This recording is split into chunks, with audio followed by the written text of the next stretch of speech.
Caustic soda के दामों में बड़ी तेजी आती हुई दिख रही है। तेजी की वजह और इसका असर भारतीय कंपनियों पर क्या पड़ेगा, आइए जानने की कोशिश करते हैं। अरमान हमारे साथ है इस वक्त। अरमान बताइए।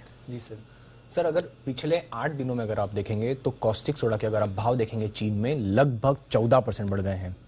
इसका रेलेवेंस इतना है कि जो इस 8 दिन के पहले अगर आप देखेंगे तो पिछले 80 दिन में जितनी गिरावट आई थी उतना का उतना सिर्फ 8 दिन में पूरा का पूरा उस लेवल पर जो कॉस्टिक सोडा के भाव है वो आते हुए दिखे हैं। अब ये हमारी कौन सी कंपनियों के लिए इंपॉर्टेंट है, जैसे पहले नाम बता दो, जिसमें Gujarat Alkalies, DCW limited, DCM Shriram, Chemplast Sanmar और ग्रासिम जैसी कंपनियां हैं जिनके लिए ये अच्छी बात है।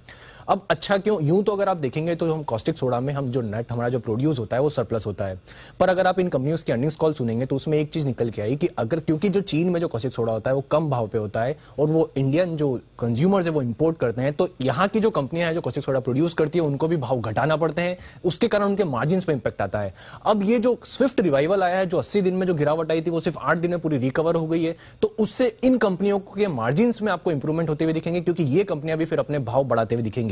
अगर इन सारी कंपनियों में टोटल आय, इनकी किस कंपनी की कितनी आय आती है कॉस्टिक सोडा से, उस हिसाब से देखेंगे तो सबसे ज्यादा आती है गुजरात एल्कलीज की, जिनकी 36% आय आती है कॉस्टिक सोडा से।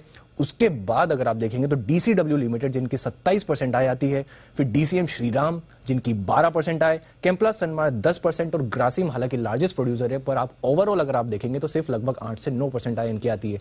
तो ओवरऑल चीन में जो कॉस्टिक सोडा का स्विफ्ट रिवाइवल हुआ है, उनसे इन कंपनियों को जो डोमेस्टिक जो प्राइसेस जो प्रोड्यूस करते हैं उनके भाव में भी इंप्रूवमेंट हो सकता है और इसलिए मार्जिन में भी इंप्रूवमेंट हो सकता है। ओके, तो ये है डोमेस्टिक कंपनियों पर असर चीन में दाम घटने का।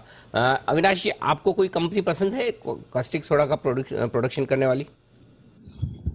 देखिए, मुझे लग रहा है कि जो सबसे प्रोमिनेंट प्लेयर है वो गुजरात अल्कलीज और केमिकल्स है, जो काफी बड़ी प्लेयर है कॉस्टिक सोडा में। और वैसे तो काफी कंपनियां हैं, जैसे कि हम समझते हैं कि ग्रासिम तो है ही क्योंकि काफी पुराना प्लेयर है, लेकिन ओवरऑल कॉस्टिक सोडा में जो अदर बड़े प्लेयर्स है, जो पुराने प्लेयर्स है, उसमें डीसीडब्ल्यू का भी नाम आता है।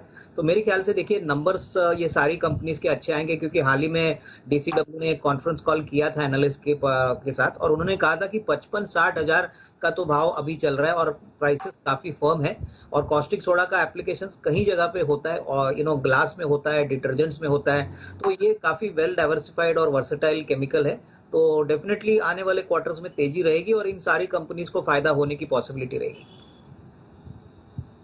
तो ये है आपके लिए कास्टिक सोडा बनाने वाली कंपनियों के लिए अच्छी खबर।